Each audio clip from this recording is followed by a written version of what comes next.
All right, so let's move over to that Western Conference. We know who the number one overall seed was. It was the Lakers and LeBron and AD. Yep. And No surprise there. And taking on, we now know the Blazers, who beat the Memphis Grizzlies earlier this weekend. In the wild card in-game playoff deal. Play-in game. It's odd. Yeah. They were a game above the Memphis at 35 wins, and then Memphis had 34. So it's like, why not just, they should be the team that's in there. Yeah, I mean, if you have more wins, because even if Memphis wins that game, you have to play another game then to decide again. It's just, we're wasting a lot of time. But obviously, yes, the Lakers coming in at the number one seed, taking on Portland. Lakers 2-1 in the regular season. Really only beating Portland by a total of 23 points. As far as the numbers look on paper right now, the Lakers just don't look good. You know, LeBron's not putting up a lot of points. He's basically become the assist guy. Him and AD have been playing pretty not very good in this bubble. They're 3-5 as a team, so if that doesn't tell you a little something. Yeah, probably too much lobster and shrimp and steak through that whole, his own break and stuff like that. But honestly, Lillard's been balling. He's had a great last couple of games. I know you got some numbers over there. Oh my man, he's been straight balling. It's ridiculous. Lillard tied none other than Wilt Chamberlain. That means the only other guy that held this record. Now Lillard will be the second with the most three 60-point games in a regular season. 60 points 3 times. Even Jordan, Kobe, you name it, didn't do it. It was only Wilt Chamberlain. That was before the NBA was even actually created. Which is crazy. And he also scored 112 in 2 games. He's the sixth. That's the sixth most in the NBA in a 2-game span in the last 50 years. That's incredible. He's been scoring 40, 50, and 60 points a night. I mean, he's definitely been an MVP caliber all year. But I think the big question is going to be enough. I mean, McCollum's doing well. You got an old Carmelo Anthony in there. Still balling. I guess. Nurkic is no slouch either. He's coming in at an average of 18 almost. But, you got powerhouses in James and Davis and McGee, and they got a lot of guys off the bench. Deeper bench. A lot deeper bench. I think the Lakers are probably going to take this first series and knock Portland out, probably 4-2.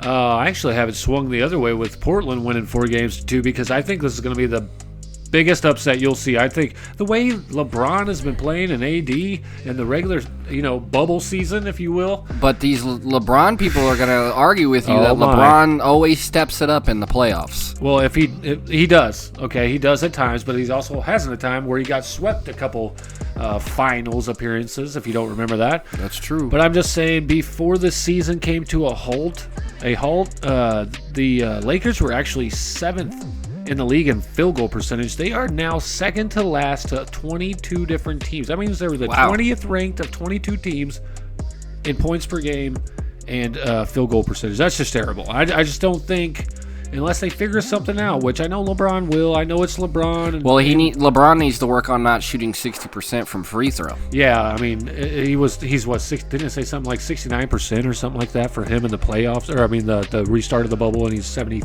Or on the regular season, I'm sorry. Shooting like 69 or 70%. Yeah, not good. You need to make them free ones. Yeah, they are free, and you're a pro, and you're the best. But I just think that the Blazers have something special. They're going to pull some miracle out and upset LeBron and the Lakers. I just think maybe if this was 2 years in with the Lakers and AD and everybody they got, then maybe. Yeah, but I mean, no, people are going to be, oh, you're crazy. I'm just saying it's a bold prediction, and I think they're going to take it 4-2. You say it's going to be the Lakers 4-2. Yeah, I think the Lakers bench definitely comes into a big factor here. Their bench is just too deep, so that's going to be a lot of trouble for Portland. Portland, they get a little extra boost from me because they got the speed and they're young, but they just don't have the experience like most of these guys do, and they're just a powerhouse on and off the bench. So yeah, I got the Lakers. Well, whatever it's worth, the Blazers are actually the second best team to the Raptors. Raptors are 7-1 in the bubble, and the Blazers are 6-2. So whatever that's worth for you, that could be a shot for them. Kind of another thing that kind of gave me that 4-2. I think Blazers could take this, or in a 7-game series. But moving on, Clippers number 2 seed in that West are taking on the Mavs. This could be a good series. Yes, sir. Very you said, good series. Before that, you thought it was what? It's going to be the best series in the West. I think, honestly, this will be the closest series we'll probably see of any of the series.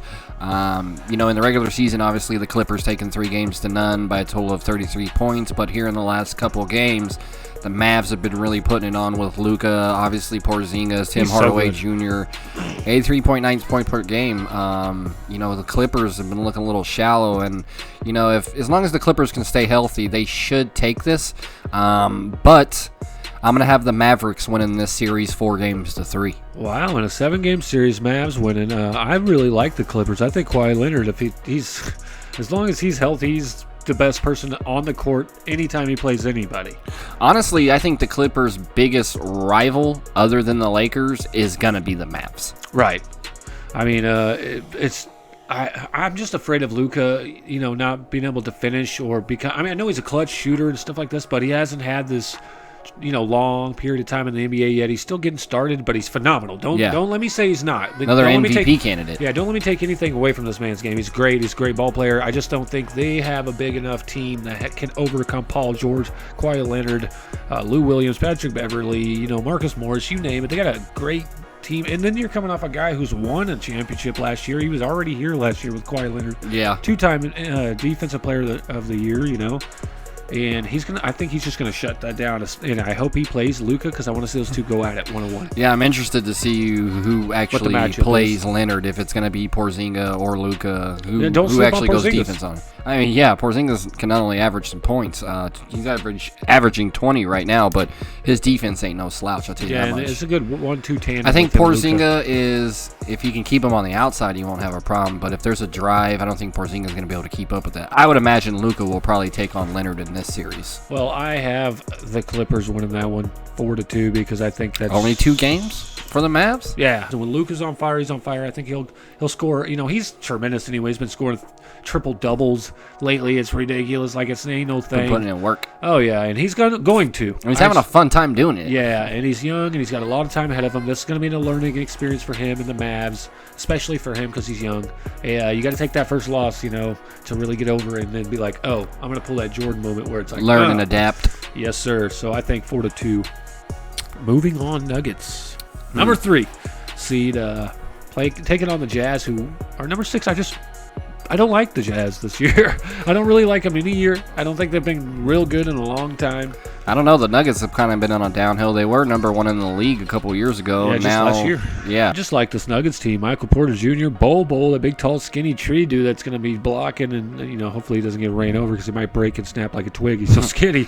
Jokic averaging 20 points. Oh, yeah. I mean, Will Barton, Jamal Murray over there. Nuggets beat them 3-0 in the regular season versus the Jazz, so... only by a total of 11 points through those 3 games. This is the division game, so we got to remember that. The 2 division teams, they know each other quite well. This will be an interesting... See, this one was a hard one for me. Right, because they're so close comparisons. Yeah, I actually took the Jazz. 7 games. I'm going to go Jazz 4, Nuggets 3. I just think it's the Jazz time. Nuggets, like I said, have just been on the down slope, and I don't honestly think... As far as guys starting and guys coming off the bench, the Nuggets have enough to keep up with the Jazz. Mitchell averaging 24. I mean, that's going to be a big factor, especially with Harris not having the best defense. Yeah, I just see the Jazz taking this. More than likely, if they do take this series, they're going to lose the next one. So. Oh, yeah. I don't see either of these two going any farther than this. That's exactly what I was going to say. I was like, after this round, this is just a pointless matchup. Irrelevant, because, they're not going to be matching up with these better teams. These would be Cinderella teams. Yeah. Unless somehow the Lakers lose. Right, like I said. I have an upset, but there might be some Cinderellas. I think the Nuggets get this game or the series right here. I just think they're more experienced. I don't think the Jazz can ever.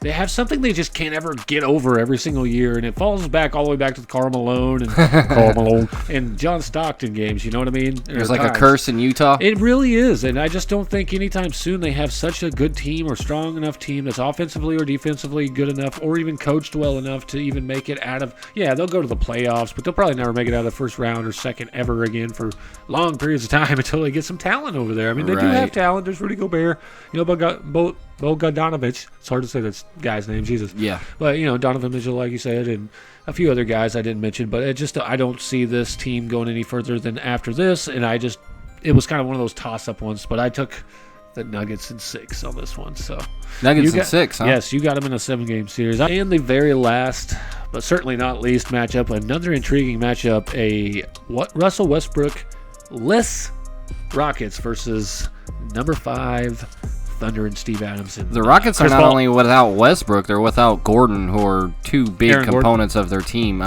Rivers is going to have to step up. McElmore is going to have to step up. This was kind of an easy one for me just because Westbrook and Gordon aren't going to really be in. Chris Paul, still long in the tooth, but he can still manage to get it done. I don't think he has a lot of help, but I think with the Rockets, really just relying on Harden in the series. This ain't going to be enough for me. I don't know. I think the Thunder take this series 4-2. Now, if they had Westbrook and Gordon, I would say the Rockets take this 4-1. That's a big flip-flop, though. I would say more an evenly matched kind of squad or something. Maybe because Harden's not going to let them lose at home. Oh, he will with his ball hogness, because that's where it comes into play with me. I think the Thunder are going to win this one, too, 4-1. I say 4-1 because I think what's going to happen, just like we've seen previous times in the playoffs and regular season games when Harden didn't have anybody, what did he do? He shot and shot and shot, went 1-on-5, ball hogged, ultimately lost in the playoffs, didn't have enough help, so he goes out and get Westbrook. Westbrook's probably not going to be back in this series. I don't think he's screwed again, and I think they're just going to win one game here, especially if Westbrook doesn't play a single game. And if he does play one, yeah, like I said, it could very well go back to 6-7 games, but then you're playing with I still don't even know his injury. I just think a 4-game, I think Harden's going to ball hog, and it's going to lose him the game ultimately, like I've seen year after year with this guy. I don't get it. He takes the most threes, most twos. I mean, yeah, he makes the most, but he takes the most. So I just think Thunder are basically going to win this game off of turnovers and a lot of missed shots. Yeah, missed shots. They're going to get a lot of boards, and they're going to capitalize, and I just think, Rockets have a lot of experience. They've been here basically almost every year, and Harden's been in the playoffs almost every year for the last however long, but it's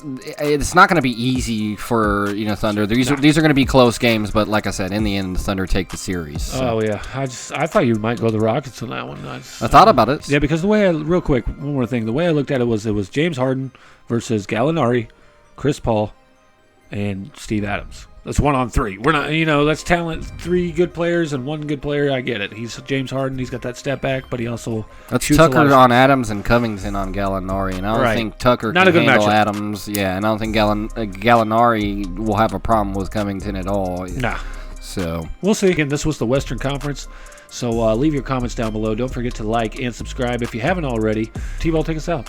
Those are our NBA first-round picks. Let us know if you like it, love it. I'm sure there's going to be some disagreements out there. Don't forget, all of our numbers are from a credible website, ESPN.com, and basketballreference.com. Yeah, proreference.com. So just remember that. These are all facts-based, fact-based opinions, opinion-based facts, whatever you want to call it. Stats. But like you said, don't forget to like, subscribe, keep the comments rolling. We'll make sure we answer your back. I'm T-Ball. And I'm Mr. Bradley. Thanks, guys. Peace out. See ya.